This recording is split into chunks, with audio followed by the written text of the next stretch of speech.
Vai tirar foto.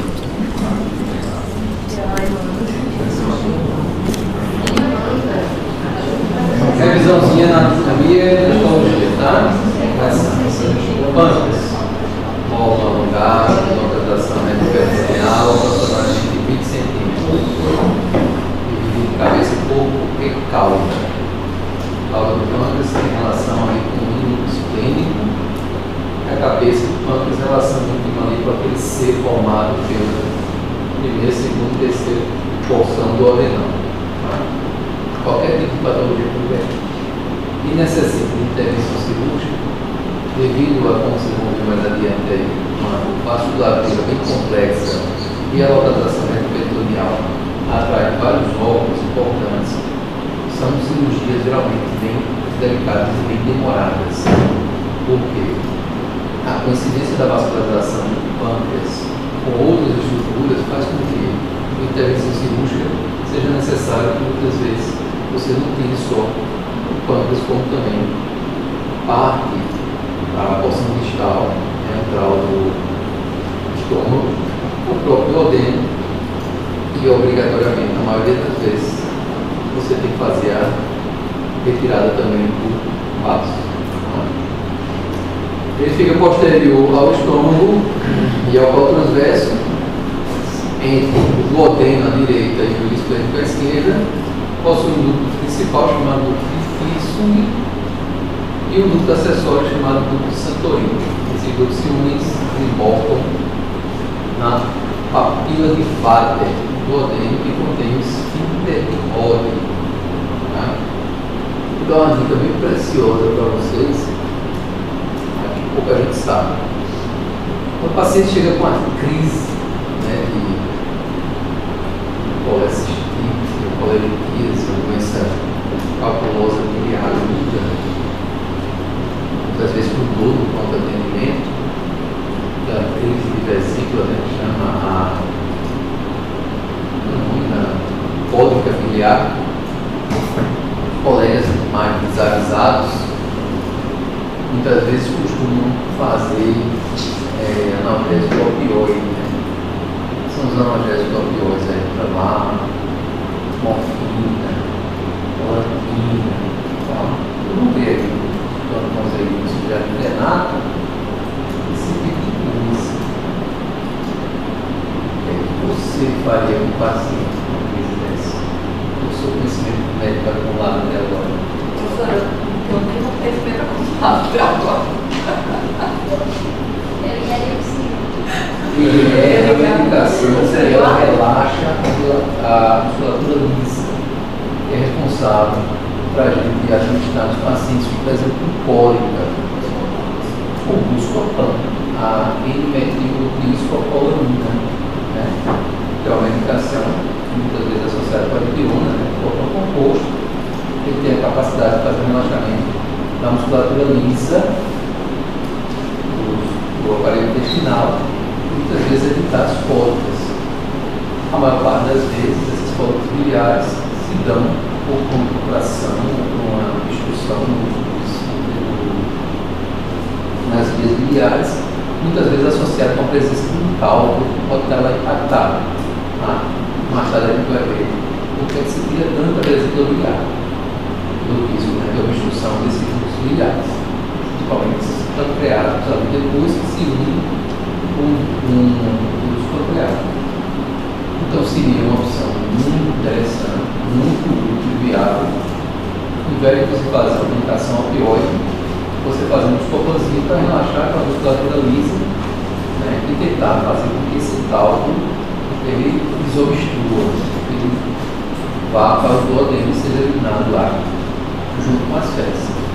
E por que não se faz a medicação opioide? Porque está complicada a medicação opioide. Você já viu aí esse negócio de analgesia, Já. O opioide é contrário ao opioide. Então, apesar de dar uma analgesia imediata, com validação, sei lá, não sei de farmácia, mas eu deveria saber, ação central na inibição da dor, né? Ele vai ter pode poder gerar uma complicação maior, que é a complicação de opioide, a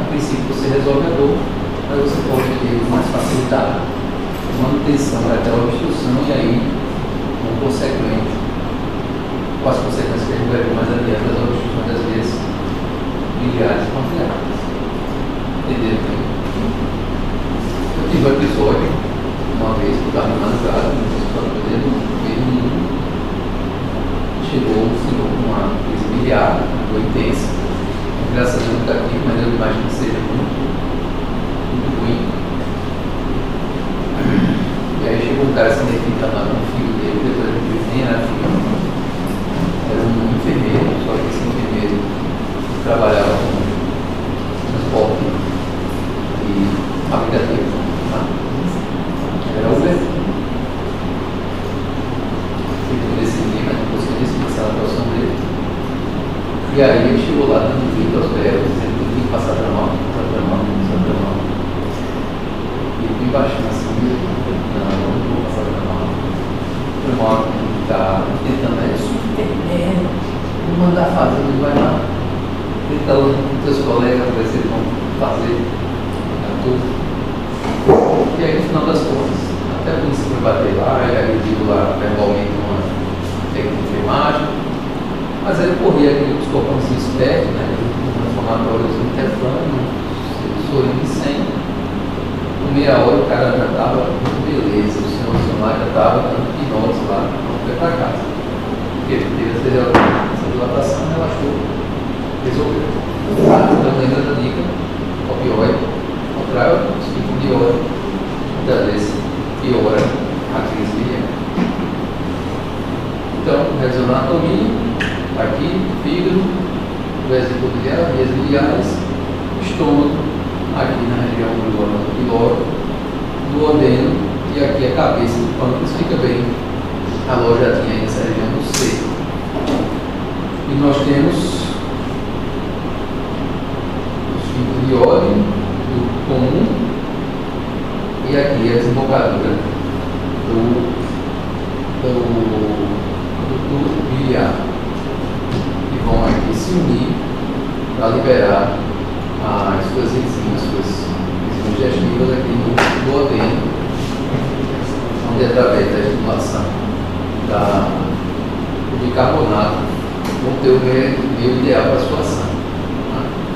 Então, qual é o grande problema da colelictíase? Colecistite litiase é quando algo que está aqui na vesícula biliar nem é pequeno o suficiente para correr facilmente nesses canalitos e ser eliminado, e nem é grande o suficiente para ficar dentro da vesícula biliar e não correr esse duto, mas sim quando ele tem um tamanho que pode, nesse trajeto, gerar inflamação, edema, prender a esse duto, obstruir esse duto dentro dessas vias biliares. Tá? Então, o grande problema é quando você tem um cálculo biliar que você impacta. Se você impacta aqui em cima, vai dar repercussão aqui na função da vesícula biliar. Se ele impacta após essa desembocadura, essa união com o duto pancreático, ele vai refluir essas enzimas e vai estagnar nesse trajeto. E aí mais adiante você não vê porque isso é tão importante. Tá? O esquema aí de plástico, né, que vocês talvez já tenham tido a oportunidade de manusear. Baço, cauda, o pâncreas, corpo do pâncreas, cabeça do pâncreas, relacionando aqui com o duodeno. Aqui mais radiológico, onde você tem aqui, o que é esse 12 aqui? Oi? Baço. O 7 está indicando o que aqui? Cauda, o 6 do corpo, né? O 9 está indicando o que? Cabeça. E o 8? A meu ver, está indicando uma lesão aqui. Homeopatia. Mas deixa eu ver. Como tarefa que fez o gama é outro, da biologia. Deixei isso claro que essa aqui era comigo. Aqui a gente tem o estômago com a bolha gástrica, e aqui a gente tem o fígado, e aqui logo após rins e a coluna vertebral. Então, a localização daquele pâncreas retroperitoneal. Histologicamente a gente tem dois pâncreas bem distintos. O chamado pâncreas endócrino, o chamado pâncreas exócrino. O pâncreas endócrino é aquele que é responsável, representado pelas endócrinas, que fazem a secreção da insulina, do GLP-1 e da somatostatina. Desculpe. 80% deles é exócrino, constituído por glândulas acinárias compostas, que são responsáveis pela produção das proenzimas pancreáticas. As glândulas endócrinas fazem a secreção de proenzimas digestivas na forma de proteases, que vão se transformar, na forma química, como proteases, amilase, lipase e outros.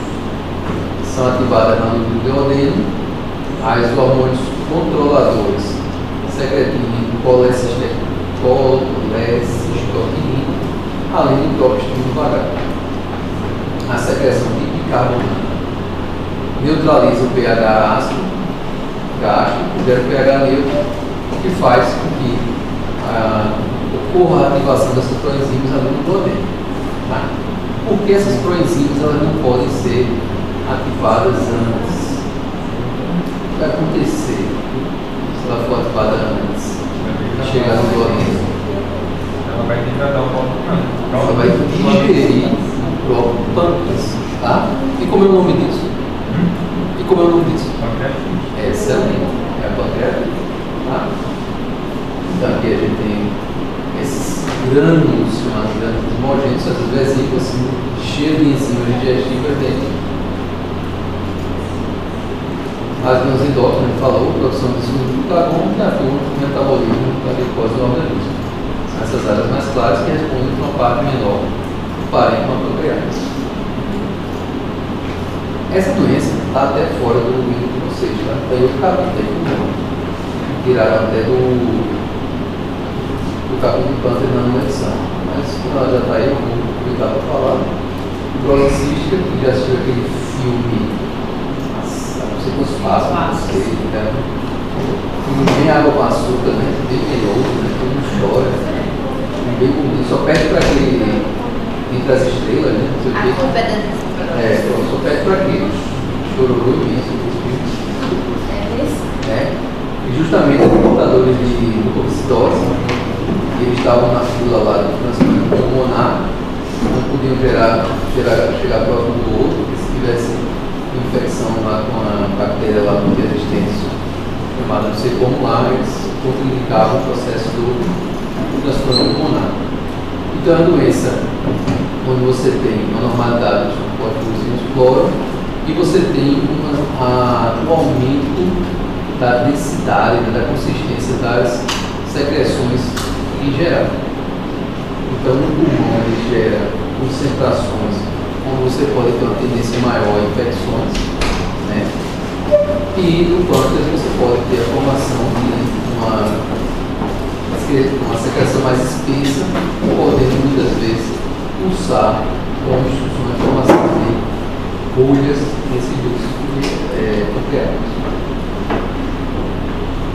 Como a gente falou, secreções espessas, viscosa de difícil eliminação, formação de bolhas e tampões proteicos na luz construção ductal, que vai ser responsável pela atrofia sinal e fibrose progressiva. Consequentemente, os pacientes que não vão ter essa secreção adequada dessas substâncias vão ter síndromes, né, uma absorção intestinal de nutrição e déficit no desenvolvimento. Achados macromicroscópicos, fibrose pancreática, transmissível e substituição gordurosa do parênquima. Microscopicamente, secreção eosinofílica nos ganglioductos com datação de fibrose periductal. Beleza, ela está ali, não está na prova. Fibrosística não está na prova. Esqueçam, conheceram dessa questão. Mas já sabem que era filme, não seria. Pancreatite, doença, patologia de extrema importância. Por dois motivos. Primeiro, porque é fácil de dar o diagnóstico. Então você já tem uma experiência em atendimento clínico, quando o paciente está chegando a 2 passos da porta do consultório, você já sabe o diagnóstico. Você já conhece o paciente da lombalgia, o paciente da cólica nervosa, o paciente da cólica biliar e o paciente da pancreatite. paciente está simulando dor, iniciado uma pior, o paciente deixar aqui, isso mais ou menos. Quando o cara entra no consultório, com essa experiência, você já sabe mais ou menos o que o cara tem. Porém, no caso da pancreatite, se você não valorizar a história, o histórico do paciente, se você não valorizar seu exame, seu conhecimento, porque a queixa dele pode ser que você negligencie o caso, que é potencialmente fatal. Então, as pancreatites elas podem ter formas leves e formas graves, a gente vai ver a classificação mais adiante, mas o quadro ele é bem característico. Não é difícil. Se você diagnosticar uma vez que um paciente pancreatite, você vai provavelmente no resto da sua vida nunca mais errar esse diagnóstico. O que é que o paciente chega dizendo enquanto atendimento?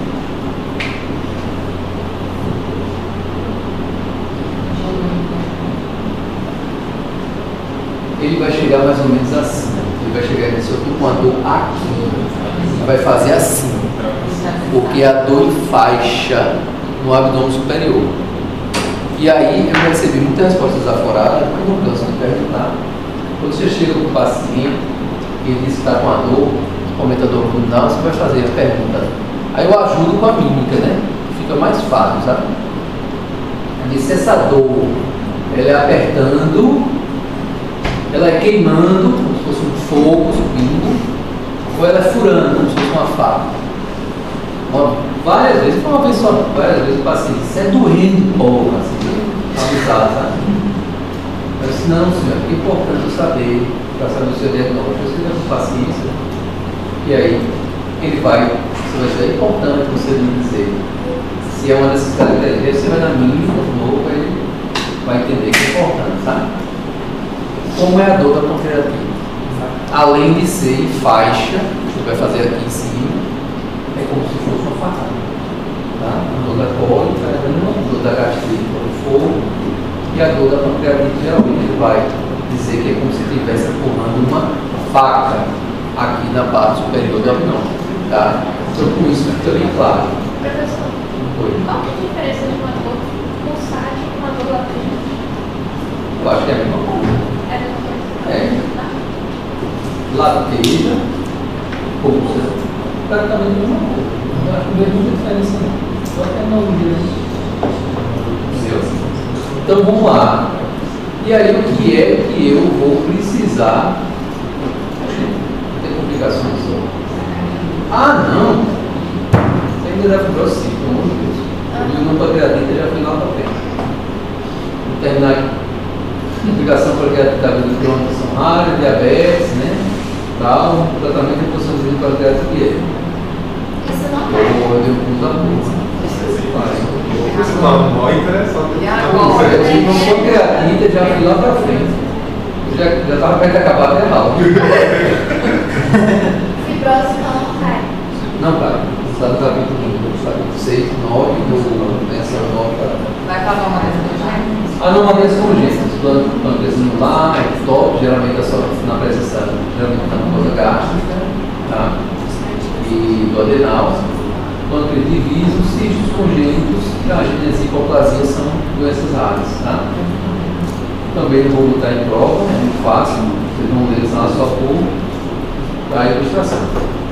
Agora, olha aí, pancreatite aguda, fiquei parado, pancreatite. Aí você já suspeitou do paciente, ele disse, você lembrou de mim imediatamente, você médico, estava na urgência, mas doutor, eu estou com uma dor imensa aqui, no abdômen superior, na parte de cima aqui do bucho. Você começa a dor furando, aí ela entrava, ó. Ele médico não era tão, o professor não era tão lesado não, ele sabia de alguma coisinha aqui. Aí qual é o seu próximo passo? O que você vai fazer com o seu paciente aí? Sim. Como é que você vai diagnosticar? Porque ele tem uma pancreatite. Você vai pedir tomografia, você vai pedir um ultrassom, você vai pedir uma endoscopia, você vai pedir o quê? Opa! Amilase e lipase sérica. Quem é que aumenta primeiro, a amilase ou a lipase? Certeza. Estou questionando porque eu não me lembro não. Eu estou questionando, não é para sacanear não. É porque realmente tem uma que aumenta com 24 horas e tem outra que só vai aumentar após as 48 horas. Se você geralmente eu peço os dois, porque se você tiver as duas aumentadas, você já sabe que o quadro ali já passou de 48 horas. Mas tem uma que aumenta antes e tem outra que aumenta depois. E as enzimas pancreáticas, as LPAs, é muito importante também para paciente que depois de quadro pancreático agudo viu viciado em opioide. Outro desaforo também já levei a paciente chegada para outro atendimento, simulando uma crise alta, porque ela teve um pancreatite no passado, é indicado, nesse caso é indicado na pancreatite, você tem no paciente e faz opioide, que a dor é bem intensa, tá? Depois de você verificar a causa e você verificar o que você vai, como é que você vai tratar, você tem que fazer analgesia mesmo, às vezes até mesmo com morfina, e aí o paciente se vicia e ele fica dando entrada no pronto atendimento. Aí essa paciente chegou dizendo que estava em crise aguda, eu disse, não, calma, vamos fazer uma milase limpase. Ela simulava na frente antes de entrar no consultório, tinha um deles, ficava lá na observação e ela chegava dando grito, passava na frente de todo mundo. E ela sensibilizava os outros pacientes, né? Não, vá na frente, vá. Parecia que ela estava dor, que estava morrendo. Mas na verdade ela nem estava em crise hidrálgica. Ela infelizmente se viciou, que é comum nesses pacientes. Aí eu peguei e disse, não, vou pedir uma milase limpazinha. Não sei o que, eu estou com dor. Assim que ela rasgou ficha, rasgou o pedido e foi-se embora. Ou seja, se tivesse realmente com dor, teria esperado, tá?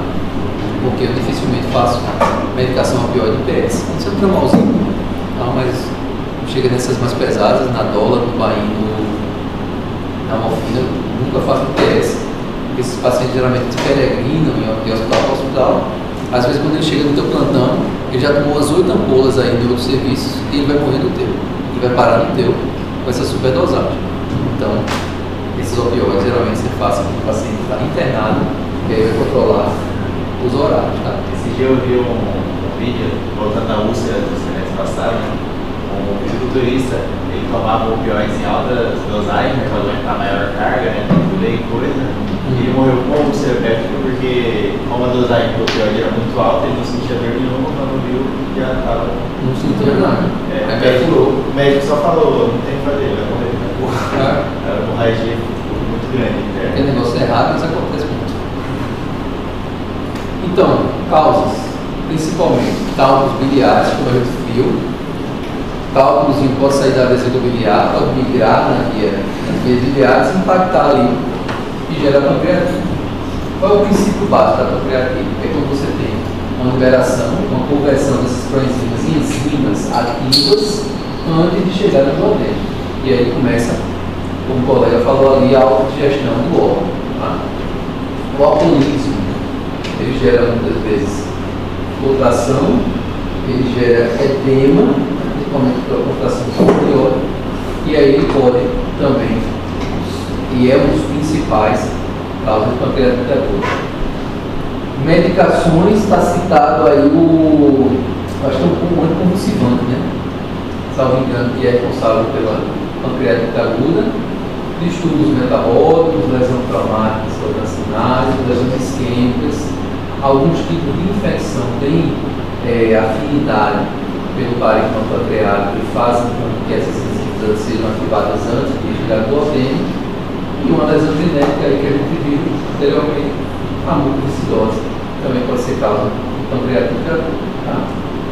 Então essas aí são as principais causas da pancreatite aguda. Tem um caso, não foi na minha turma de faculdade, mas foi na turma de uma professora minha de faculdade, e isso ficou a dica para vocês, principalmente aqui o pessoal que gosta de um todinho, aí nas festas, tá? Em excesso. Então, um acadêmico de medicina, interno, está se formando no baile de formatura dele. Ele estava muito animado, muito feliz, estava terminando medicina, e aí ele virou uma garrafa de uísque, John Walker, e ele infelizmente não teve o reflexo do vômito, ele cursou com um quadro, né, justamente de contração do espinho de óleo, desenvolveu pancreatite aguda, lá da festa de formatura ele foi direto para o hospital, passou os dias lá internado, e aí ele saiu um pouco de anos de idade, premiado com diabetes, né? Diabetes secundária. O pancreatite fez diabetes secundária, a pancreatite aguda. Então você tem cuidado, viu? Se beber tiver vontade de vomite, não segure não, porque pode ser a sua salvação nesse caso aí, que tem uma pancreatite. Então, existe uma classificação anterior que está na oitava edição ainda, onde a divisão era em forma edematosa e forma necrohemorrágica, tá?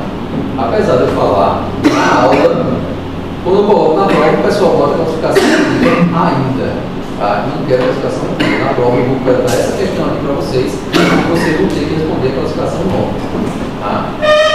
Aqui tem a classificação, não são mais duas classificações, são três. Então você tem na forma leve, e ele chama pancreatite aguda intersticial, ou seja, a antiga forma edematosa, ela é discreta e limitada.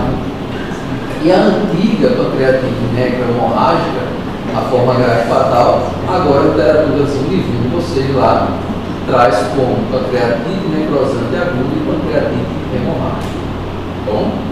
Então essa é a classificação que vai estar na prova de vocês vão ter que responder. Mas 30 por coisa. Fiquei confusa. Qual que é a forma antiga e qual que é a forma nova? Não, vou dizer só nova para você nem pensar na antiga. Classificação nova. Pancreatite aguda intersticial, entre parênteses, leve. Pancreatite necrosante aguda, pancreatite hemorrágica, formas graves. Não esqueça a edematose necrohemorrágica. Tá bom? As duas últimas são as hemorrágicas. A necrosante aguda e a hemorrágica são as graves. Tá? Na verdade, o que é que eles fizeram? Eles dividiram a necrohemorrágica em duas classificações. É só isso. São os tipos de pancreatite. É a classificação por gravidade. Né? E pelo tempo de evolução, que é uma questão que eu gosto de botar também, já junto com essa, né? É a aguda e crônica. Também é mais fácil. Como é o quê? Aguda e crônica. 80% dos casos se devem a duas condições principais, que é o uso residual, que é a doença miliar calculosa, 10% idiopática, e a pancreatite aguda é uma forma reversível. Ela pode ser curada, ela pode ser superada sem deixar nenhum tipo de fibrose, nenhum tipo de sequela. Ok? Como é que trata? Como é que trata? Instintivamente está causando igual. Mas assim, o cara chegou no teu plantão lá do interno, tá sozinho, uma sexta-noite, tu vai fazer 48 horas, vai sair só no domingo de noite. Não tem ninguém para perguntar, mas tá tem nem celular, não tem nem rede, tá rindo, né? O negócio tá rindo, só que você tá tudo em Deus. Tu vai fazer o que com esse paciente lá? A ambulância quebrou, não tem nem como andar. Ele toma um outro centro. Principal coisa, na forma leve, principal não, três principais coisas. Primeiro é o jejum. Dieta zero. O paciente não pode. Por quê? Porque a partir do momento da deglutição que ele ingere, ele tem estímulo na formação dessas enzimas. Vem cá, meu filho. Oi, meu amor. Oi, meu filho. Não, já está combinado desde cedo, meu amor. Mas você vai pegar e já 10 minutos, 5h15, mais ou menos, chega aí. Aí fica esperto, ele vai aparecer aí, você vai pode contar. Beijo, tchau. Não, ele vai para aí, eu mandei ele para aí. Não sei se ele vai mandar ele para aí, ele vai procurar. Tá bom? Beijo, tchau. O paciente acabou 20 tênis agora e tudo. Mas tá aí nervoso. Estava falando de, sim, primeiro, dieta zero. A literatura cita que nem na enfermaria, onde ele está, pode ter um paciente com dieta. Nem o acompanhante dele que está lá, levando, ele pode fazer dieta lá, dentro do quarto. Tem que ser total. Todos os pacientes lá têm que estar em jejum e tem que orientar o acompanhante nem botar comida dentro do quarto. Porque o próprio cheiro da comida pode ser que estimule esse reflexo aí da produção da... Oi? Pode ir para dormir, então. Apagar é legal, né? Qual é a outra coisa? A gente diz que tem dor intensa, muito grande. Então tem a indicação da medicação opioide de horário para dor. E também a hidratação vigorosa. Tem que fazer hidratação vigorosa para poder, nesses casos, os pacientes sofrem muito o quadro de distúrbio eletrolítico e de hidratação. Eles fazem muito vômito também, né? Vômito faz parte do quadro clínico, dor no superior, vômito, náusea, às vezes febre baixa, carta 4 tipo da pancreatite aguda. E a queda da glicemia? Queda da glicemia também pode estar associada. Bom? Professor, nesse caso, aquela proteção que você falou, coisa de hoje, faz bem para evitar que saia mais secreção? Ok. A proteção do... Não, pelo contrário. Nesses casos aí, você vai ter que usar, você usa o opioide, tá? Para analgesia severa desses pacientes, acentuado que tem indicação. Mas essas outras medidas, a faltar o fator causal, se você tem que identificar que tem um cálculo impactado, você vai ter que fazer a CPRE, né? Colangiopancreatografia retrógrada endoscópica, né? Um aparelho específico, né, que vai para fazer uma endoscopia e ele tem um basket, né, uma cestinha, que ele vai captar aquele cálculo que está parado ali nas vias biliares. Inclusive, ele, além de ser terapêutico, ele às vezes é iatrogênico, ele tem outras causas também de lesão de vias biliares. Ele está ali indicado como lesões traumáticas, está lá descrito. Mas aí você vai tentar tratar a causa, você vai estabilizar o paciente para evitar justamente essas complicações. Mas a dieta zero é super bom. Se você faz a dieta zero, você consegue parar o jejum absoluto, você vai parar a formação de novas secreções de proenzimas. A etiopatogênese principal, a gente já falou, obstrução dos pancreatos, acúmulo de secreção, aumento da pressão intraluminal dentro desses ductos, extravasamento das proenzimas com ativação precoce. Ok? Existe uma lesão por autodigestão do parênquima, essa autodigestão pode lesionar vaso gerando hemorragia, esteatocnecrose e essa sopa, né, essas substâncias proteicas presentes ali pelos digestantes podem ser um ciclo de colonização para a infecção secundária associada, gerando um quadro mais grave, como abscessos peripancreáticos e muitas vezes agravando o quadro desse paciente. Bom, nos casos onde você tem, principalmente nos casos mais leves, onde você tem edema, com esteatocnecrose focal, você vai deixar chamadas imagens de tubo de vela. É como se você tivesse umas áreas mais claras, brancas ali, como se você tivesse pingando parafina na superfície pancreática.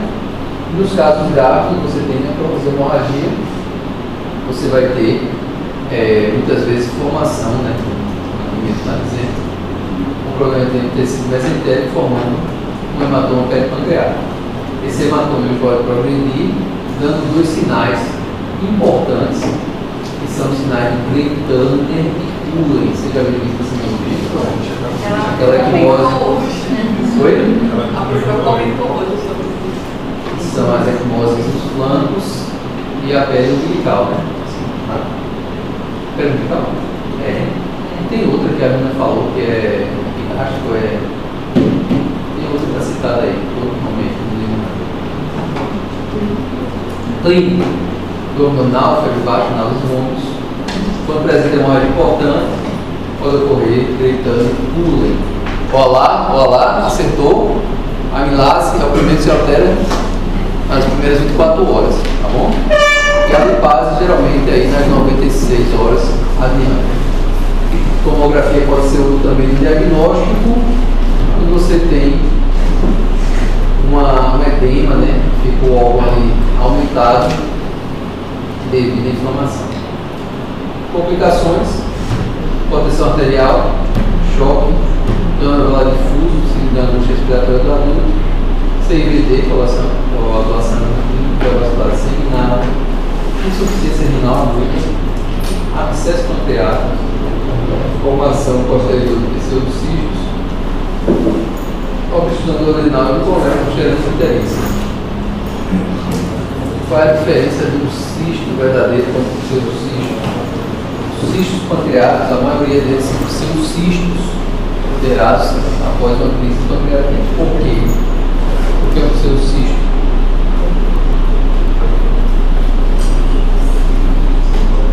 Falando de verdadeiro, é tudo falso. Né? O pseudocisto, ele não tem revestimento epitelial. Ele geralmente é uma estrutura cística, onde você teve uma necrose ali, depois você teve a resolução da necrose do hematoma, verdade, se formou ali um cisto sem revestimento epitelial. Bom, com muita fé e boa vontade, vocês vão conseguir ver essas imagens mais claras aqui no meio do parênquima gorduroso amarelado. Isso são as chamadas imagens de pingo de vela que você pode ter nas pancreatites agudas, leves, no parênquima das pancreatites agudas necrohemorrágicas. Você pode observar, diferente daquela primeira imagem, que você praticamente tem raros ácidos aqui, e aqui você tem indigestão para uma pancreática, inclusive com essa formação aqui onde você tem área praticamente necrosa, você só tem esse material hemofílico amorfo e não tem nenhuma representação histológica. Aqui se forma o pseudocisto, esse material vai ser reabsorvido e a fibrose vai ser formada na área adjacente do cisto. Quem morreu? De pancreatite aguda. Aos seixos, morreu de pancreatite aguda. Fumava muito todinho, fumava muito, né? Usava as coisitas a mais também, então, infelizmente teve uma morte com pancreatite aguda.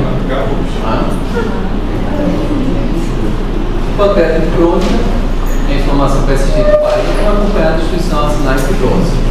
Então já são lesões que são irreversíveis.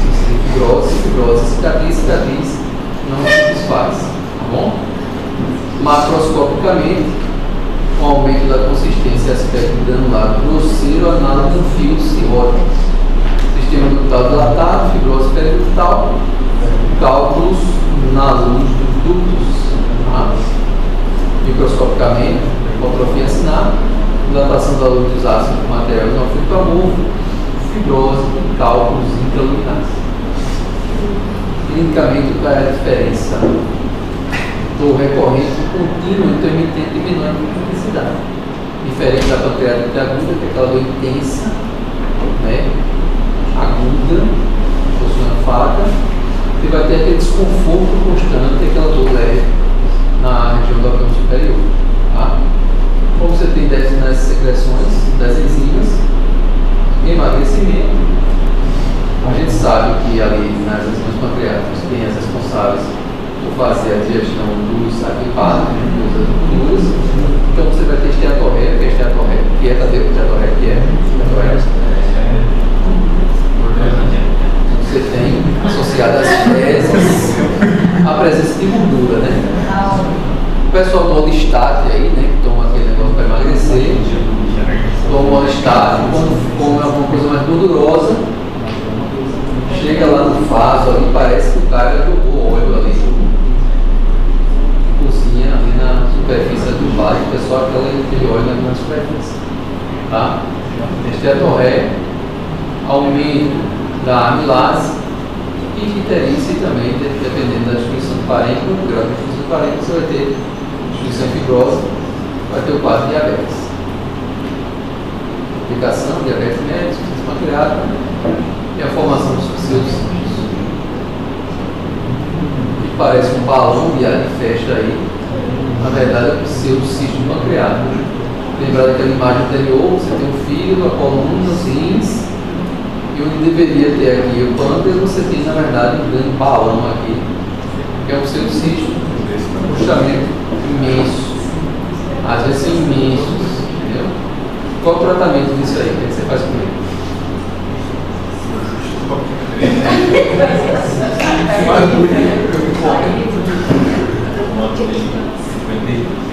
Você pode fazer, se for pequeno, você pode fazer retiradas do segmento do cisto todinho, principalmente se você tiver trabecos e irregularidade na superfície interna, no hospital da zona base da maneira, você vai ter que retirar todinho.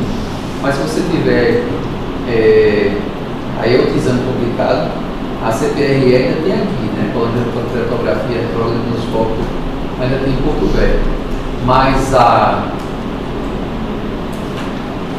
endoscopia, tá? Principalmente é padrão ouro para diagnóstico dessas lesões. Ultrassom endoscópico,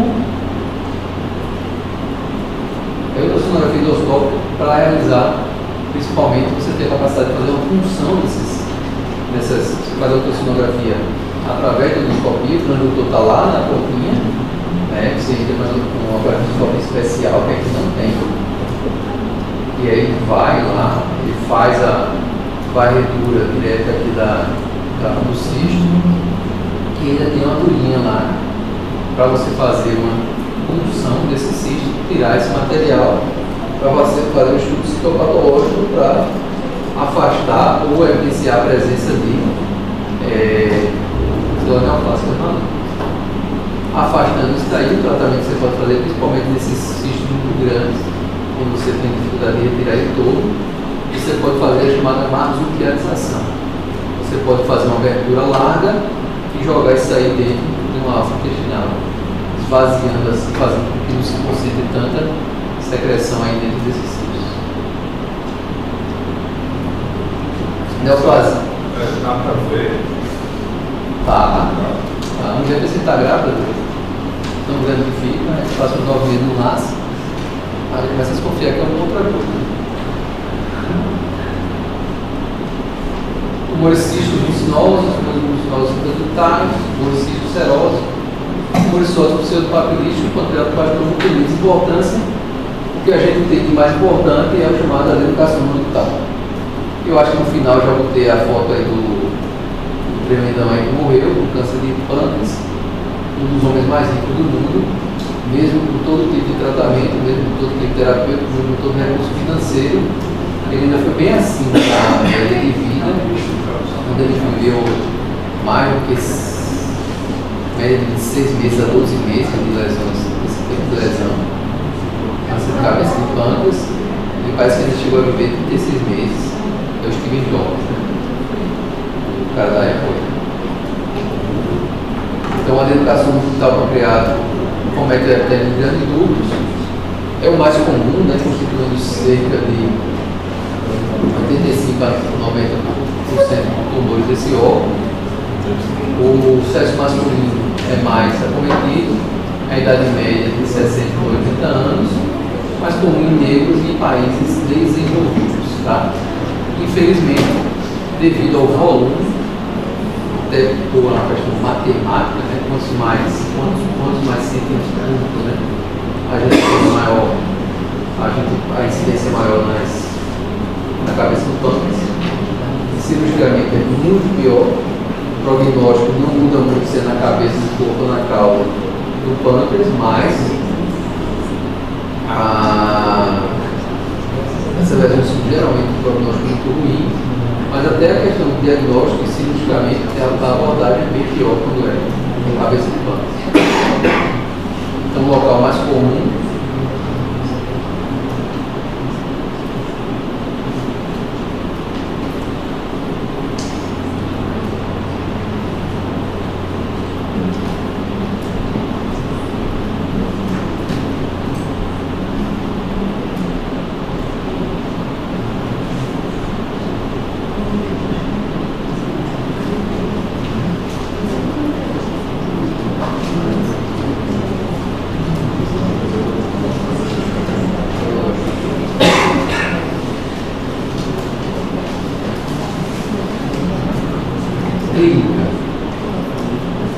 do abdominal, 50%, perda de peso, 50%, interesse obstrutiva e 20% as metástases linfonodais, são linfonodos peripancreáticos, linfonodos mesentéricos, a hematogênica para fígado, pulmão, suprarrenais, rins, ossos, cérebro e pele.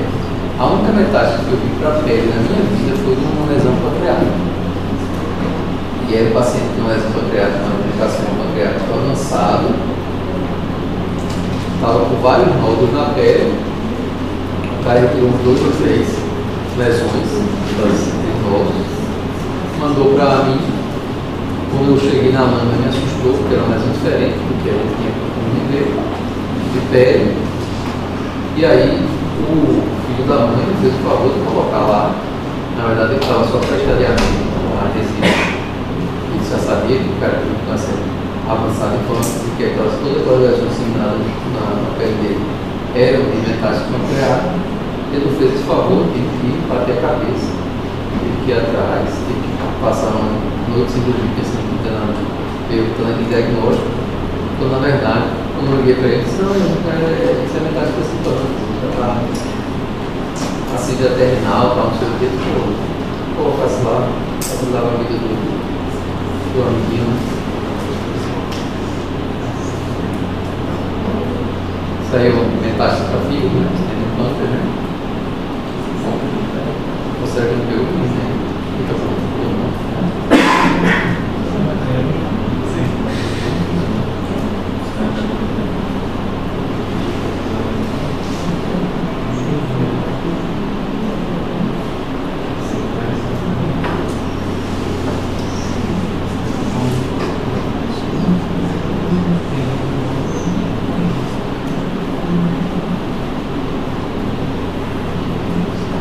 você sabe que um fígado como esse aqui, a lesão ela é primária ou é metastática? Assim, é grosso modo, né? Sem metastática porque tem várias lesões. várias lesões. Não, mas às vezes o hepatocarcinoma, ele tem também várias lesões, ele não tem uma lesão única. Mas o que é que acontece? Geralmente você tem lesões de tamanhos semelhantes e de distribuição difusa. Um hepatocarcinoma, por exemplo, como a gente vai ver depois na aula de fígado, você geralmente tem uma massa dominante e tem outras lesões menores. Aqui você não tem esse aspecto, você tem um aspecto mais difuso, né, e com lesões com tamanhos mais ou menos uniformes. Não tem uma massa que se destaque em relação às outras. Então é favorável à metástase do que a lesão primária hepática. Aqui a gente tem o aspecto do adenocarcinoma, né, que é esse revestimento de células colunares atípicas. Aí eu atualizei, porque quando eu botava o outro aqui, que era mais antigo, que eu tinha já colocado há anos atrás, poucos aqui vão conhecer, porque a maioria do pessoal não viu. E Bijó que todo mundo conhece, mas quando eu botava esse daqui, o pessoal não conhecia. Não lembrava nem do filme Ghost. Como é o nome desse aí? Eduardo não sabe. Com certeza, Eduardo tem 20 anos, não sabe não. Quem sabe? Pode anunciar a idade aí, pessoal. Patrick Swayze. Aquele que dança lá. É, o cara que dança lá e tal. O de Ghost, pô, que fez aquele filme com Danny Moore, né? O cara dança demais. Morreu e tá sendo muitos anos. Esse cara já foi filmado. Que ação que pula de palco assim.